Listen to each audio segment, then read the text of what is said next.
ആകാശവാണി ഇന്ത്യയിലെ ഔദ്യോഗിക റേഡിയോ പ്രക്ഷേപകരാണ് അഖിലേന്ത്യാ റേഡിയോ അഥവാ ആകാശവാണി. വാർത്താ വിതരണ പ്രക്ഷേപണ മന്ത്രാലയത്തിൻ്റെ കീഴിലുള്ള ഒരു സ്വതന്ത്ര സ്ഥാപനമാണിത്. ലോകത്തിലെ തന്നെ ഏറ്റവും വലിയ റേഡിയോ ശൃംഖലകളിൽ ഒന്നാണ് അഖിലേന്ത്യാ റേഡിയോ. ഇന്ത്യയിൽ റേഡിയോ പ്രക്ഷേപണം ആരംഭിച്ച വർഷം 1927. ഇന്ത്യയുടെ ആദ്യത്തെ സ്വകാര്യ FM radio station radio city, Bangalore. Government radio പ്രക്ഷേപണം ബ്രോഡ്കാസ്റ്റിംഗ് സർവീസ് എന്ന പേരിൽ അറിയപ്പെട്ടു തുടങ്ങിയത് 1930 ഏപ്രിൽ 1 മുതലാണ്. ഓൾ ഇന്ത്യ റേഡിയോ പ്രക്ഷേപണം ആരംഭിച്ചത് 1936 മുതലാണ്. All India radio service Akashvani എന്ന പേര് സ്വീകരിച്ച വർഷം 1957.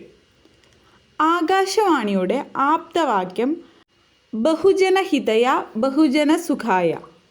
ആകാശവാണിയുടെ ആസ്ഥാനം ആകാശവാണി ഭവൻ, ന്യൂഡൽഹി ആണ്. ആകാശവാണി എന്ന പേര് നിർദ്ദേശിച്ചത് രവീന്ദ്രനാഥ ടാഗോർ ആണ്.